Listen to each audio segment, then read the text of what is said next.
Whitfield house could tell you the exact moment things changed. That was the nature of it. A slow tide, not a wave. The kind of shift you feel in your joints before you see it with your eyes. The house itself was still beautiful. 5 bedrooms on Harmon Drive in Cascade Heights, one of Atlanta's oldest black neighborhoods, where magnolias lined the sidewalk and front porches still had rocking chairs on them. The house had a wide bay window in the living room, original hardwood floors the color of dark honey, and a wraparound porch that Rosalind Whitfield had sanded and repainted herself the summer she turned 34. Rosalind had loved that porch. She used to sit on it at sunrise with a cup of Folgers, watching the neighborhood wake up, barefoot, her locks pinned back with a wooden clip. Her daughter Zora would come shuffling out in her pajamas at some point, a stuffed rabbit named Canteen dragging behind her, and they'd sit together in the rocking chair, both of them in it, Zora tucked under Rosalind's arm, and watch the squirrels in the magnolia tree. That was the life Marcus Whitfield had built, him and Rosalind, together. Marcus was 41, a civil engineer for the city of Atlanta, broad-shouldered and quiet in the way that certain good men are quiet. Not empty, just still. He'd grown up in College Park, the son of a postal worker and a school librarian, and he'd spent his entire adult life building things that would last. Bridges, roads, a family. Rosalind was the love of it. From the first time he saw her at a Spelman homecoming his junior year, laughing at something her roommate said, to a plastic cup in her hand, unaware that every person within 10 feet had turned to look at her. From that first moment, Marcus had known. He'd never loved easily or quickly, but he had loved her completely. They had 7 years together, 7 years that produced Zora, 5 pounds, 11 ounces, born on a Tuesday in March during the worst thunderstorm Atlanta had seen in a decade, and 1,000 small memories that Marcus would spend the rest of his life tripping over. The way Rosalind organized the kitchen cabinets by color, the way she argued with the television during basketball games, the way she smelled after church on Sunday mornings, like shea butter and something warmer underneath. The cancer was cervical, caught late. By the time Rosalind noticed something was wrong and went to Grady Memorial, it had already moved. And the oncologist was kind and direct, which Rosalind said she appreciated. She didn't want anyone walking around her truth with soft shoes. She had 14 months. She used 11 of them. In those 11 months, she did not waste a single day feeling sorry for herself, at least not publicly. She cried in private. She let Marcus hold her in the dark when the pain got bad. But in the daylight, in front of Zora, she was mountain solid. She took Zora to the aquarium. She taught her to braid her own hair, even though Zora's small fingers kept losing the sections. She recorded 47 voice memos on her phone, one for every major milestone she would not be there to witness. First day of middle school, first heartbreak, graduation, the day she left for college, the day, God willing, she got married. She also called a man named Jerome Lattimore. Jerome Lattimore was an estate attorney who had handled the legal affairs of Rosalind's family since her grandmother's time. He was 70 now, with a white beard and the measured speech of a man who understood the weight of words.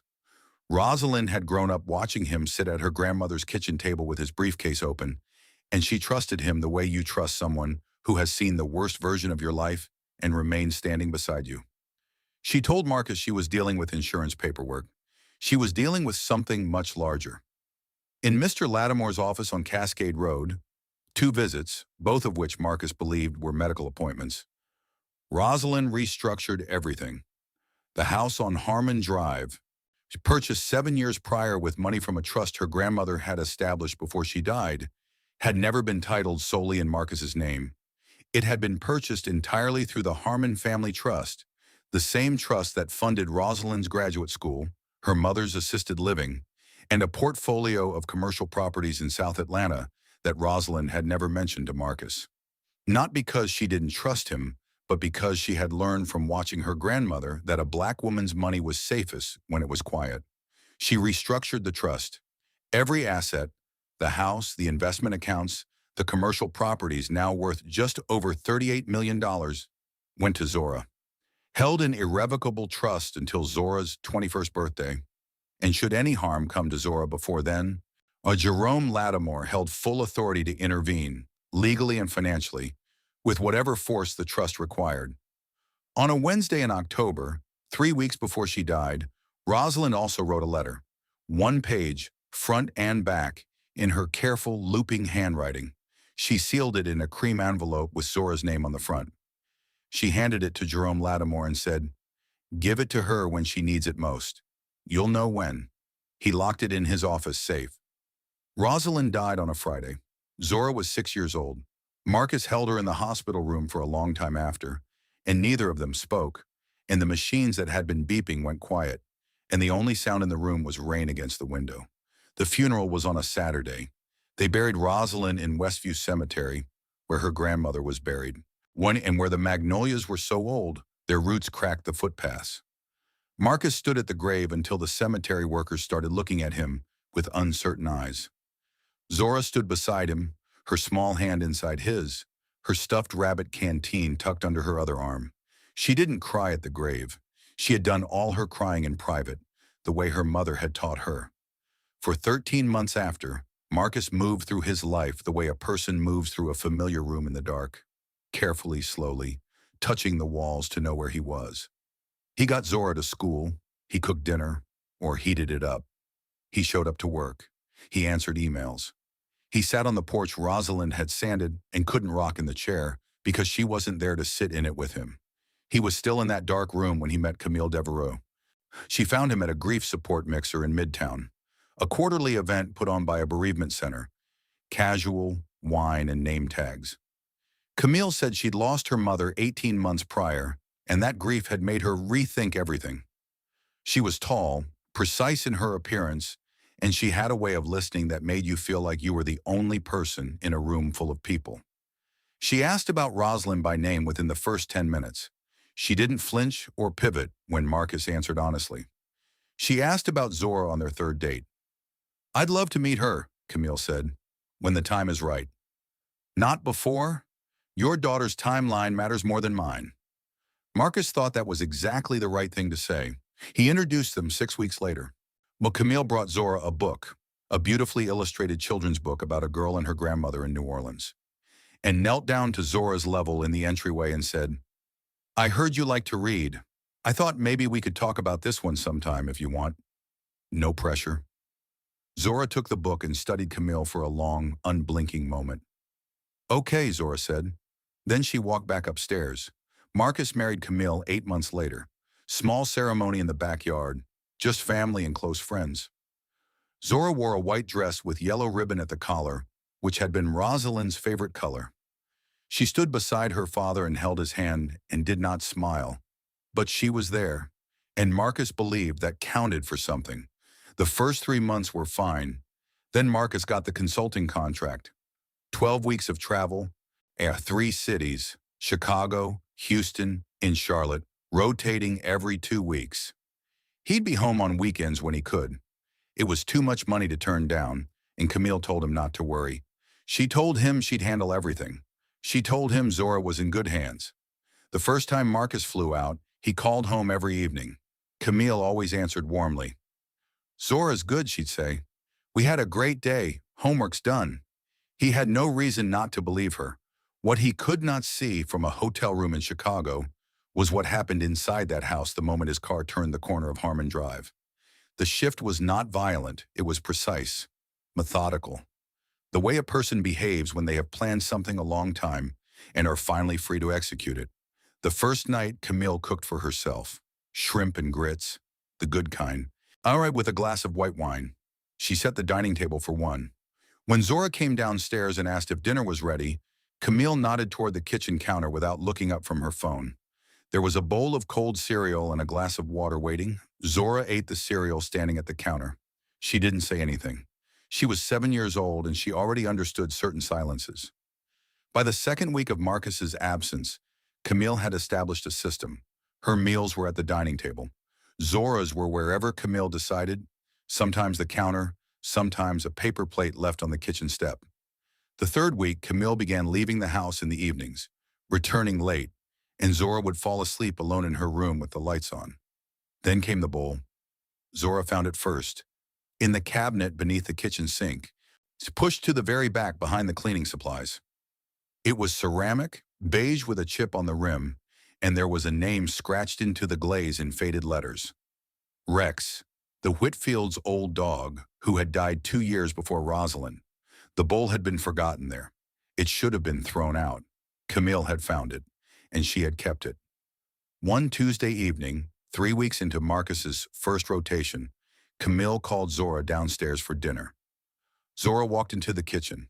On the tile floor in front of the refrigerator sat the ceramic bowl with Rex's name on it. Inside it, cold pasta. Leftover, unseasoned, from 2 nights ago. "What is that?" Zora said. "Your dinner." "Sit down." Zora looked at the bowl and then at Camille. "That's Rex's bowl." Camille took a slow sip of her wine. "Was Rex's bowl. Now it's yours. Sit down before I change my mind about feeding you at all." Zora sat on the cold tile floor of her mother's kitchen, in her mother's house, and ate cold pasta from a dog's bowl. She did not cry until she was back in her room. She pressed Canteen the rabbit against her chest and lay in the dark and whispered what her mother had told her in the hospital room the night before she died. This became the pattern. The shape of her days when Marcus was away had a terrible predictability to it. Camille's meals were at the dining table, plated properly, paired with wine or sparkling water, depending on her mood. Zora's meals were whatever Camille decided, sometimes a paper plate on the kitchen step, sometimes nothing at all, and Zora would go to school the next morning with an empty stomach and an empty lunchbox, her small body running on whatever crackers or raisins she had quietly stashed in her backpack. Camille had a standing instruction for her. If your teacher asks about lunch, you say you ate a big breakfast. You say you weren't hungry. You say everything is fine. Zora said what she was told. She was 7 years old and she had been taught to trust adults, and she could not yet see that the woman issuing these instructions had no relationship with the truth. By the 4th week of Marcus's absence, Camille had moved her out of her bedroom entirely. "Your room is being used for storage," she said, without looking up from her laptop. "You'll sleep in the utility room." As if this were a completely ordinary sentence. As if the child standing in front of her had no history in that house, no mother who had chosen every paint color in that bedroom, were no memories printed into every wall. Zora slept on a pile of old towels on the utility room floor, with the dryer humming beside her and the smell of detergent and concrete in the air. She held Canteen against her chest. She stared at the ceiling, and she said it like a prayer, because prayers are what you say when you have nothing else, and you need to believe that something outside your small and frightened self is still paying attention. "You are protected, baby." Mama made sure. She didn't know yet what that meant, but she held on to it the way you hold a flashlight when the power goes out. Not because you can see yet, but because the weight of it in your hand tells you the darkness isn't permanent. Gloria Sims had worked for the Whitfield family for 9 years. She had been hired by Rosalind. He found through a recommendation from Cascade Heights Baptist Church, where both women's mothers had been members. Rosalind paid her fairly, gave her every federal holiday, and treated her with the kind of daily dignity that costs nothing but that not everyone thinks to give. Gloria had her own room in the Whitfield house, 3rd bedroom on the left, with a window that faced the magnolia tree. And on the nights she stayed late, Rosalind would knock on her door and leave a covered plate outside it without being asked. After Rosalind died, the room stayed hers. Marcus told her nothing would change. When Camille moved in, Gloria's room became a storage space for Camille's off-season wardrobe. Gloria was moved to the utility room above the garage. Narrow, no window, a cot, and a lamp. She received a typed list of daily tasks every morning and a standing instruction not to be visible when Camille had guests. Gloria accepted it because she had a 14-year-old son named Deshaun at home and couldn't risk losing steady income, and because she was afraid, not of Camille exactly, but of what would happen to Zora if Gloria wasn't there.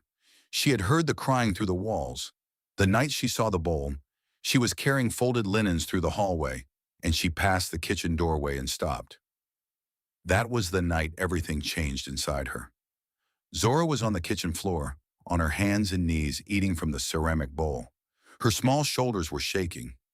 Upstairs, Camille was on the phone, laughing at something, music playing in the background. Gloria set the linens on the hallway floor. She walked into the kitchen. She knelt down beside Zora on the cold tile. Baby girl. Her voice was barely above a breath. What is this? Zora looked up. Her eyes were red-rimmed and hollow in a way that no child's eyes should ever be. It's dinner. She said it without any inflection, not asking for sympathy, just stating a fact she had already absorbed. Gloria's hands were shaking. She wanted to lift Zora off the floor and carry her out of that house and not come back. She wanted to call Marcus right then and tell him everything. But she had lived long enough to know how Camille operated. She had watched her, the way Camille moved through the house when Marcus was home versus when he wasn't, the way she shifted registers like changing a radio station, warm, attentive, perfectly calibrated around Marcus. Something else entirely when his car left the driveway. If Gloria called Marcus right now, Camille would deny it. She'd say Gloria was a jealous employee, that Zora was dramatic, that the whole thing was a misunderstanding. And without proof, who would Marcus believe? He was still grieving. He had wanted so badly to believe he had made the right choice. And if Camille got her fired, if there was nobody left in that house who saw, who documented, who stayed close, Zora would be completely alone. So Gloria made a different choice. She took Zora's face gently in both hands. She said, I see you. You hear me. I see everything that's happening in this house, and you are not invisible to me. Then she helped Zora up off the floor, took the bowl and quietly washed it and put it back under the sink exactly where Camille had left it. And she went back to the garage room and she opened a spiral-bound notebook. She started writing date, time, what Zora was given to eat, where Zora was made to sleep, word-for-word transcriptions of what Camille said to her when Marcus wasn't home. The notes she forced Zora to memorize for her teachers. I had a big breakfast. I'm not hungry. Everything is fine. The bruises she started documenting in week 3. Small, oval-shaped marks on Zora's upper arms, the kind left by fingers gripping too hard. Gloria photographed them in the dim garage light, praying her phone wouldn't make a sound. She filled 17 pages in the first month. By month 3, she had photographs, written accounts, and a detailed timeline of every incident she had witnessed or that Zora had described to her in whispered conversations when Camille was out. She didn't know yet who to give it to. She just knew she had to be ready for when someone asked. Across the street, Miss Yvonne Carter had lived on Harmon Drive for 21 years. She was 68, retired from the Fulton County school system after 30 years of teaching 5th grade, and she knew the rhythm of every house on that block the way a musician knows every note in a song they've played 1,000 times. She had known Rosalind since Rosalind was a bride bringing boxes into that house, had watched Zora grow up, had stood at Rosalind's funeral in the front row of the church and wept without trying to hide it. After Camille moved in, Yvonne watched. Not intrusively. She wasn't nosy in the way that made her neighbors uncomfortable, but she was observant, when the way teachers are trained to be, watching for the child who's struggling without being able to say so. She watched Zora walk home from the school bus stop every afternoon. She watched her change. After Rosalind died, Zora had gotten quiet. Yvonne understood that. Grief quiets children, but after Camille, Zora didn't just go quiet. She seemed to fold inward. She walked with her shoulders drawn toward her chest. She stopped looking up when she walked. Her school uniform, which had always fit her properly, started to hang loose at the collar and waist. Then one October afternoon, Zora reached into the mailbox at the end of the driveway, and her sleeve rode up, and Yvonne, sitting on her porch across the street with her afternoon tea, went still. 5 marks on the inside of Zora's forearm. Purple, finger-shaped, unmistakable. Yvonne set her tea down on the porch railing very carefully. The next morning, she waited until she saw Gloria taking out the recycling bins. She crossed the street. Gloria, she said quietly, I need to ask you something. And I need you to be honest with me, because I'm not asking to gossip. I'm asking because that little girl's mother was my friend. Gloria looked toward the house, looked back at Yvonne. Her eyes were full before she had said a word. Is that woman putting her hands on that child? A long silence, the kind of silence that has weight. Gloria didn't nod, didn't speak, but she pressed her lips together and 2 tears went straight down her face. Yvonne said, I have something I need to show you. Can you come across the street this evening, after she's gone to bed? That evening at Yvonne's kitchen table, He over 2 cups of chamomile tea. Yvonne reached into the pocket of her cardigan and placed a business card on the table. It was old. The edges were soft with handling. The name on the front was printed in raised black letters. Jerome Lattimore, Esquire. Lattimore and Associates, Cascade Road, Atlanta, Georgia. Gloria stared at it. "Where did you get that?" "Rosalind gave it to me." Yvonne's voice was quiet, the way voices get when they are carrying something sacred. "About a month before she passed. She held my hands on that porch and she looked me dead in my eyes and she said, 'Miss Yvonne, if anything ever happens to my baby girl, anything, you call this man. Don't call Marcus first. Don't call the police first. You call this man and you tell him who you are, and he will know exactly what to do.'" Gloria's hand went to her mouth. "She knew," Yvonne said softly. "Rosalind saw this coming. Maybe not Camille specifically, but she saw the shape of the danger. She made arrangements." Gloria looked at the card. "I have a notebook, 17 pages, photographs, everything I've witnessed for the past 3 months." Yvonne reached across the table and covered Gloria's hand with her own. "Then God brought the right 2 people together tonight." She picked up her phone. "We call him now." The phone rang 4 times. A woman answered and said the office was closed. Could she leave a message? Yvonne said, "Please have Mr. Lattimore call this number as soon as possible. Tell him it concerns the daughter of Rosalind Whitfield. Tell him her name is Zora." The call back came 12 minutes later. Jerome Lattimore's voice, even over the phone, had a weight to it. Not heavy, but dense. The way old wood is dense. Yvonne told him everything. He asked 3 specific questions. He asked the child's current age. He asked whether there was documentation. He asked whether the documentation was in the possession of a reliable witness. "Yes," Yvonne said, "to all 3. A brief silence. Then, "I'll need the documentation couriered to my office tomorrow morning. I've been waiting for 2 years for someone to call that number. Rosalind told me the day would come. She told me to be ready. We'll proceed immediately." He paused. "Please tell the child she is not alone. She never has been." Her mother made certain of that. After she hung up, Yvonne sat for a moment with her hands folded on the table. Gloria sat across from her, the notebook clutched to her chest. Outside the window, and the magnolias on Harmon Drive stood perfectly still in the dark. Somewhere in that house across the street, in a room above the garage, in whispered prayers to a mother she missed every single day, Zora Whitfield held a stuffed rabbit named Canteen and told herself what she had been telling herself for months. Mama made sure. Mama made sure. Mama made sure.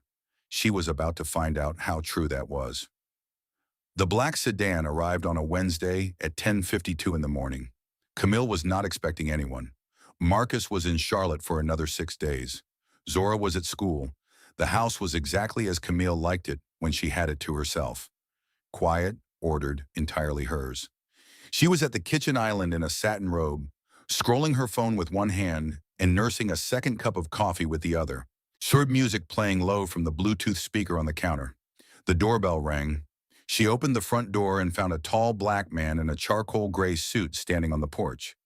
He was perhaps 70, silver-haired and silver-bearded, with reading glasses tucked into his breast pocket, and the kind of stillness in his posture that comes from decades of knowing exactly how much power you hold and choosing not to announce it unnecessarily. He carried a brown leather briefcase. Beside him stood a younger woman in a navy blazer with a clipboard who said nothing and whose eyes missed nothing. "Can I help you?" "Good morning. My name is Jerome Lattimore. I'm an estate attorney. I represent the Harmon Family Trust." He paused precisely 1 beat. "I'm here regarding a minor child in this household, Zora Whitfield." Something moved behind Camille's eyes. Quick, like a fish turning in shallow water. "I don't know what this is about." Her voice was controlled. "You can call my husband. I am not here for your husband, Mrs. Devereaux." His voice did not rise, did not shift. "I am here for Zora. I would strongly prefer to speak with you inside rather than on this porch." He let the implication of that land. She stepped aside. They sat in the living room. The living room with Rosalind's original hardwood floors, the fireplace Rosalind had chosen, The bay window where Rosalind's reading chair used to sit before Camille replaced it with a sectional. Camille on the couch. Jerome Lattimore in the armchair across from her. The woman with the clipboard positioned herself near the front door and did not move. Mr. Lattimore opened his briefcase. So he removed a folder, thick, tabbed, organized with the precision of someone who had been building it for a long time. He set it on the coffee table between them. "I'll be direct," he said. "I have received documentation, extensively detailed, date-stamped, and corroborated by multiple witnesses, concerning the treatment of Zora Whitfield in this home during her father's absences." Camille's coffee cup stopped moving. The documentation includes photographs, a handwritten log, 3 months and 4 days in duration, recorded by a witness with daily access to this home. Medical records from Zora's school nurse flagging unexplained weight loss, and 2 signed witness statements, one from inside this house, one from a neighbor who has resided on this street for over 2 decades. He opened the folder and turned it so that several photographs were visible. He did not point to them. He simply made them available. Camille's eyes went to the photographs and then came back to him. "That is absurd." She kept her voice even, but the evenness itself was a kind of tell, too controlled, too deliberate. "Those women are lying. The housekeeper is a disgruntled employee who I was about to let go. The woman across the street has been hostile to me since I moved in. Zora is a troubled child who exaggerates. She has grief issues. Her therapist, Mrs. Devereux." He said it quietly the way you close a door. "I have 63 photographs. I have a log that documents, with timestamps, 14 separate instances of a child being made to eat from a ceramic dog bowl on the floor of this kitchen." He looked at her. "I have descriptions of a child sleeping on towels in the utility room above the garage, while her bedroom was used for storage. I have documentation of a child being sent to school with an empty lunchbox and instructions on what to tell her teacher if anyone asked." The room went very quiet. He folded his hands on his knee. "Now I would like to explain something that you have not been made aware of, and I would encourage you to listen carefully because what I am about to tell you will clarify a great deal." He let the silence hold for one moment. Rosalind Whitfield was the sole heir of the Harmon Family Trust, established in 1987 by her grandmother, Ida Mae Harmon, a retired school teacher who had quietly accumulated real estate across South Atlanta over the course of 40 years. Upon Rosalind's death, the entirety of that trust, including every asset held within it, was restructured and transferred irrevocably to Zora Whitfield, to be held in trust until her 21st birthday. The current appraised value of the trust is $38.4 million. Camille stopped breathing. He continued in the same measured, unhurried tone. "Included in that trust, and I want you to hear this clearly, is this house, this property, the home you are currently sitting in." He paused. "The house on Harmon Drive was purchased in full, in cash, through the Harmon Family Trust in 2016. Marcus Whitfield's name is not on the deed. It has never been on the deed. Your name is not on the deed. It has never been on the deed. This house, Mrs. Devereux, this kitchen, this living room, this porch, the floors you are walking on, belongs to an 8-year-old girl." The color drained from Camille's face so completely that it was almost startling to watch. "The vehicles in the garage," he continued, "are trust assets. The brokerage account from which Marcus draws household funds flows from the trust. The life insurance policy, the education fund, the investment portfolio, all of it is trust property. All of it belongs to Zora." He reached into the folder a final time and withdrew a single document. He placed it on the coffee table without sliding it toward her. "This is a court order obtained this morning, effective immediately. You are to vacate this property within 72 hours. A separate order prohibits any contact with Zora Whitfield, pending a full investigation by the Georgia Division of Family and Children Services. And I have also notified Marcus Whitfield's employer and am in contact with his attorney." Camille's hands began to shake. Not delicately, visibly, badly. "You cannot. I'm his wife. I have legal standing. I will fight this." Mr. Lattimore stood. He buttoned his jacket button with a single, deliberate motion. "You are welcome to retain counsel and pursue whatever legal remedies you believe are available to you." He lifted his briefcase. "I would note, for your consideration, that you have no assets in your name connected to this household. No claim to this property, no legal interest in the trust." He walked toward the door. "Whatever you believed you had built here," he paused at the threshold and looked back at her. "It was never yours. Not a single room, not a single dollar, not 1 inch of this floor." He looked at her for one final moment. The woman on the couch was trembling now, mascara tracking down her face. A picture of a person watching everything they had calculated dissolve at once. "You fed the owner of this house from a dog bowl, Mrs. Devereux." He said it without anger, which made it land harder than anger would have. "You made a child sleep on the floor of her own laundry room.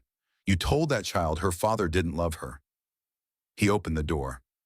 "I want you to understand that I have been waiting for this moment for 2 years. Rosalind Whitfield asked me to be ready. I was." He walked out. The woman with the clipboard followed him. The door closed. In the silence of Rosalind's living room, on Rosalind's hardwood floors, in the house that had always belonged to Rosalind's daughter, Camille Devereux sat completely still for a long time. And then she started to cry. The ugly, gasping kind. The kind that has no audience in mind. There was no one there to hear it. Marcus Whitfield landed at Hartsfield-Jackson at 5:18 that evening, on the first available flight out of Charlotte. Jerome Lattimore had reached him at noon. He had not raised his voice on the call. He had been plain and precise and thorough. He had told Marcus everything in the order it had happened, without editorializing, without softening. When he finished, Marcus had said nothing for almost 30 seconds. Then he'd asked, "Is my daughter okay?" "She is physically safe," Mr. Lattimore said. "She is going to need a great deal of care." He had sat in the airport terminal and stared at the departure board for 20 minutes before boarding. The flight was 2 hours. He did not watch anything on the screen in the seat back in front of him. He sat in 12A with his hands flat on his knees and looked at the clouds outside the window and understood with the full force of his adult intelligence that he had failed to see what he should have seen, that he had been so consumed by his own grief, so relieved by the appearance of relief, that he had left his daughter inside a house with a woman he did not know as well as he had believed. He did not try to make himself feel better about it. Not on that flight. There would be time for that later. What he felt on that flight he would carry, he knew it even then, for the rest of his life. The Uber dropped him on Harmon Drive at 6:44. Camille was on the couch with a single suitcase beside her when he walked in. She stood up when she saw him. She reached for his hands and started to speak. He said her name. Just her name. 2 syllables, very quietly. But there was something in the way he said it. Not fury, not even coldness, but a finality so complete it took up all the air in the room that stopped her before she could continue. He looked at her for 4 seconds. Then he walked past her, not around her, past her, straight to the stairs. He climbed them 2 at a time. Zora's bedroom door was closed. He knocked once, gently. A pause, then her voice, small and careful. "Daddy?" He opened the door. She was sitting on the edge of her bed, Canteen the rabbit on her lap, her school uniform still on because she hadn't felt like changing. She looked up at him. She had Rosalind's eyes, deep and dark and direct. And when those eyes found his face, they widened, and then her bottom lip pulled, and she was on her feet and across the room before either of them had consciously decided to move. He caught her. He went to his knees on the carpet and held her against his chest with both arms, and she grabbed fistfuls of his shirt in the sound she made. A small release sound, like something that had been held underwater finally breaking the surface. Broke him open. "I didn't know," he said into her hair. "Baby, I swear I didn't know. I'm so sorry. I'm so sorry I wasn't here. I'm so sorry I didn't see." She didn't tell him it was okay.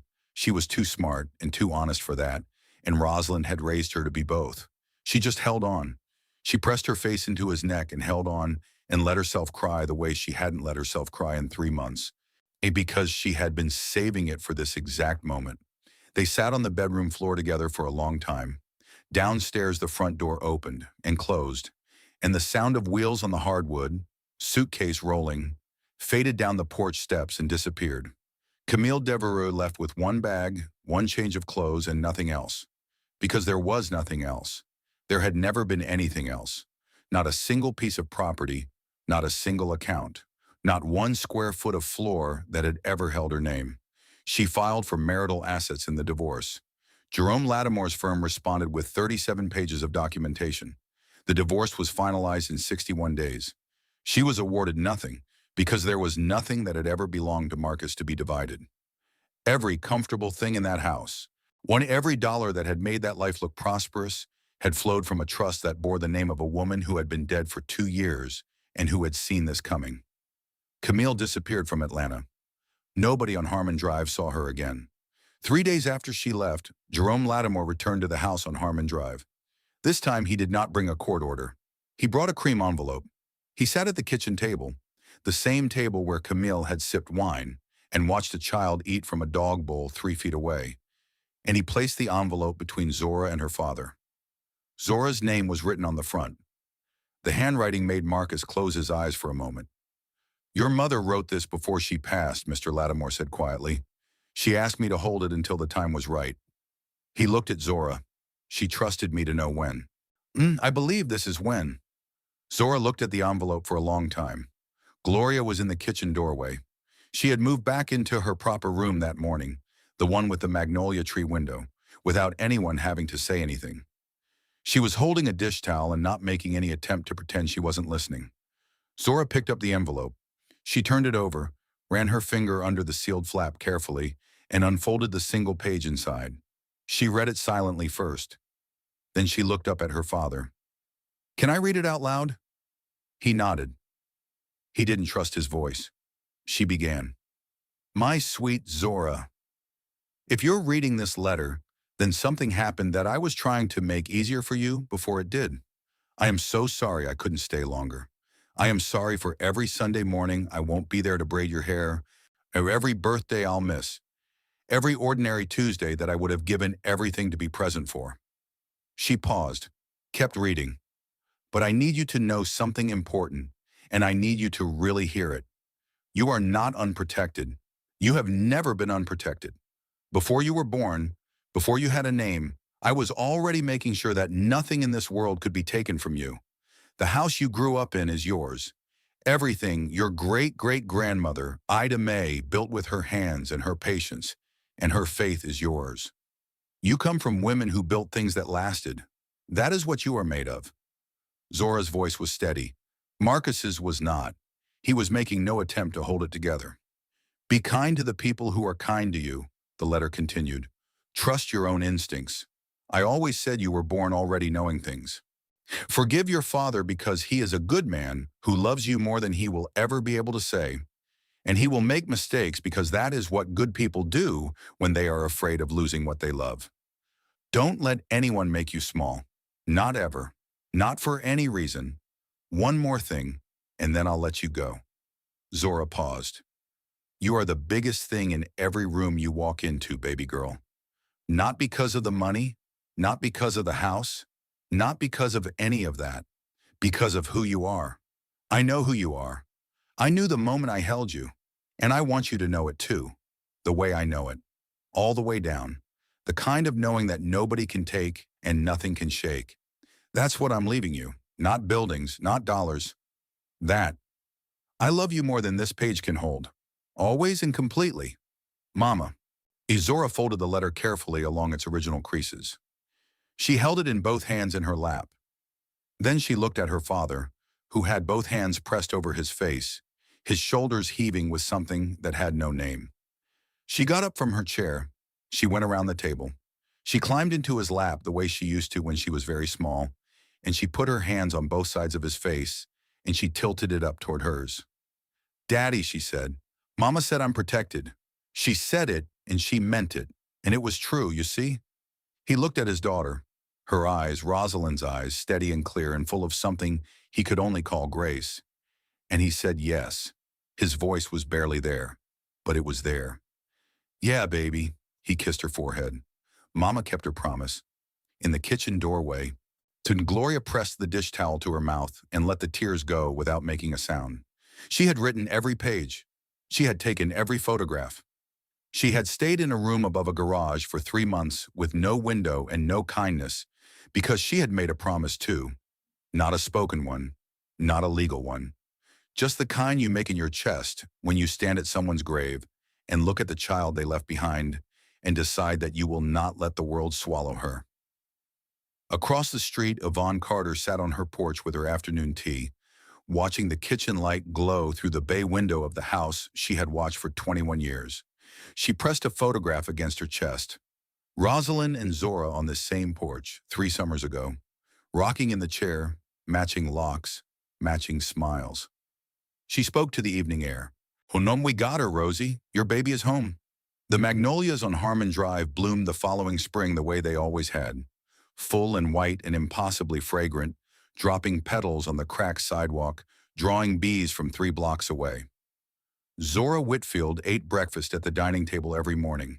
She started therapy in January with a woman named Dr. Patricia Owens, who had her mother's directness and her grandfather's patience, and who Zora decided, on their second session, was trustworthy. She began to eat again, properly at meal times, and her uniform fit correctly by February. Her laughter came back the way Rosalind had described it, coming in the early days, when Zora was a baby, learning what her voice could do. First just a sound, surprised and small, then something warmer, then by April, the full thing, unguarded, already room-filling, the laugh of a child who has remembered what safety feels like in her body. Marcus rebuilt slowly. He quit the consulting contract and took a position with the city that kept him home 5 nights a week. He ate dinner with Zora every night. He learned gradually how to talk about Rosalind at the table without it shutting the room down. How to say her name and have it be warm rather than heavy, a presence rather than an absence. Some nights it still broke him open. Some nights Zora would watch him go quiet in the middle of a sentence, and she would just sit with him, not filling the silence, the way her mother had taught her that some silences don't need to be filled. They just need to be kept company. He started sitting on the porch again in the mornings. At first he couldn't stay long, 5 minutes, 10, when the rocking chair was still there. Rosalind's chair, and the sound of it on the boards was exactly the sound he remembered from mornings when he used to hand her a coffee and go back inside, while she and Zora watched the squirrels in the magnolia tree. But he kept coming back to the porch, every morning a little longer. By June, he was sitting in the chair long enough to finish his whole cup.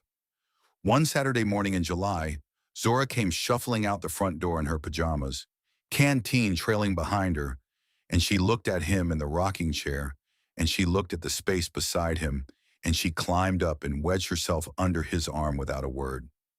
They watched the squirrels. They didn't talk for a while. "Daddy." "Yeah, baby."